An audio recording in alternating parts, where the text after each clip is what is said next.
नमस्कार किसान भाइयों। आज के इस वीडियो में हम बात करेंगे कि धान की जो क्रॉप है या जो फसल है उसमें किस तरीके से आपको जो है फर्टिलाइज़र का इस्तेमाल करना चाहिए, कितना फर्टिलाइज़र इस्तेमाल करना चाहिए। तो आइए इस वीडियो की शुरुआत करते हैं और जानते हैं सही डोज़, सही मात्रा, सही स्टेज क्या रहनी चाहिए। मैं मानता हूं कि आप सभी लोग जो है खाद का भरपूर इस्तेमाल करते हैं, लेकिन सही समय, सही क्वांटिटी और सही स्टेज का पता होना बेहद ज़रूरी है। जैसे बात करें दानों के भराव के वक्त हमें पोटाश का इस्तेमाल करना चाहिए, जिससे दाना अच्छा बनता है। अगर बात करें अच्छी पैदावार की, तो लाइन से लाइन की जो दूरी है वो 15 से 20 सेंटीमीटर होनी चाहिए। अगर पौधे से पौधे की दूरी की बात करें तो वो 15 सेंटीमीटर की दूरी होनी चाहिए, जिससे पौधा अच्छा बढ़ता है और जो आपकी फसल है वो काफ़ी अच्छी बनी रहती है। क्वांटिटी की अगर बात करें तो हाइब्रिड या बासमती के केस में 5 से 6 किलोग्राम प्रति एकड़ बीज इस्तेमाल होना चाहिए। अगर सीधी बिजाई की बात करें तो 18 से 20 किलोग्राम प्रति एकड़ बीज का इस्तेमाल हमें करना चाहिए। जब आपकी क्रॉप यानी कि जो नर्सरी है 12 से 15 दिन की हो जाए किसान भाइयों, तो आपको क्या क्या चीज़ें इस्तेमाल करनी चाहिए इसके बारे में बात कर लेते हैं। 80 ग्राम जिंक सल्फेट, 50 ग्राम मैग्नीज सल्फेट, 80 ग्राम फेरस सल्फेट, 80 ग्राम यूरिया और 80 ग्राम मैग्नीशियम सल्फेट जो है 20 लीटर पानी में घोलकर आप जो है अपनी नर्सरी पर स्प्रे करेंगे, जिससे नर्सरी की जो क्वालिटी है, जो हरापन है वो काफ़ी अच्छा बना रहेगा और उसको न्यूट्रिशन जो है काफ़ी अच्छा मिलेगा।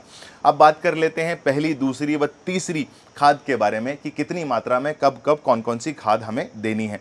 सबसे पहले बात करें बेसल डोज की, तो अगर आप चाहें तो 1 से 2 ट्रॉली गोबर खाद का इस्तेमाल कर सकते हैं। अगर आपको लगता है कि गोबर खाद जो है महंगी पड़ेगी, तो आप डीएपी का इस्तेमाल कर सकते हैं, जहां पर 1846 आपको इस्तेमाल करनी है, जो कि 35 से 40 किलोग्राम यूज़ होगी। उसके साथ आपको इस्तेमाल करना है बेंटोनाइट सल्फर, जो कि 5 से 10 किलोग्राम यूज़ होगा।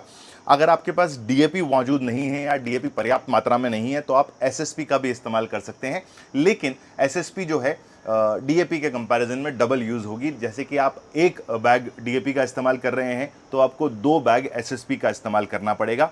अगर आपके पास ना तो डीएपी है ना एसएसपी मौजूद है, तो आप एनपीके का भी इस्तेमाल कर सकते हैं। और एनपीके का जो इस्तेमाल है वो कौन कौन सा करना है, आप 12-32-16 का इस्तेमाल कर सकते हैं, 10-26-26 का इस्तेमाल कर सकते हैं, आप चाहें तो 20-20-0-13 का भी इस्तेमाल कर सकते हैं। आगे बढ़ते हुए हम बात कर लेते हैं कि पैदावार जो है वो किस तरीके से आपको बढ़ानी है, यानी कि जड़ों को जो मजबूती देने का वक्त है वो अब आ चुका है।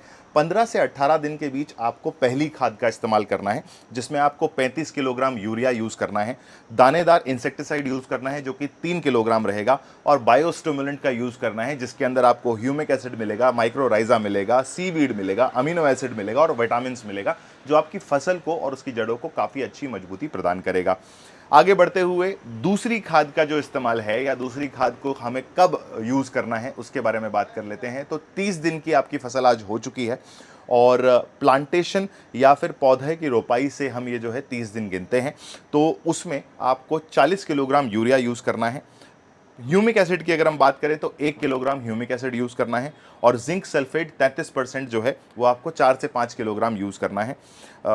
एक चीज़ जो है वो ये याद रखें कि जिंक जब आप यूज़ कर रहे हैं तो उसको डीएपी के साथ इस्तेमाल ना करें, क्योंकि सल्फेट और फॉस्फेट जो है जब एक साथ मिक्स करके डाला जाता है तो वो अच्छा रिजल्ट नहीं देता। किसान भाइयों, आगे बात कर लेते हैं। जब हमारी फसल 40 से 50 दिन की हो जाएगी तो हमें तीसरी खाद का यूज़ करना है, जिसमें हम 25 से 40 किलोग्राम यूरिया का इस्तेमाल करेंगे। और ये जो इस्तेमाल है वो हम देखेंगे कि फसल की ग्रोथ किस तरीके से चल रही है। साथ में हम यूज़ करेंगे पोटाश का, यानी कि MOP 20 kilogram, polysulphate 25 kilogram. Polysulphate जो है उसके अंदर आपको कैल्शियम, मैग्नीशियम, पोटाश और सल्फर सभी जो है भरपूर मात्रा में मिलेगा। और आप चाहें तो चिलेटेड माइक्रो न्यूट्रिएंट्स का भी इस्तेमाल कर सकते हैं, जो कि सिर्फ 200 ग्राम इस्तेमाल करना है। इन सभी को अच्छे से मिला करके आप जो है अपनी फसल में इस्तेमाल करें।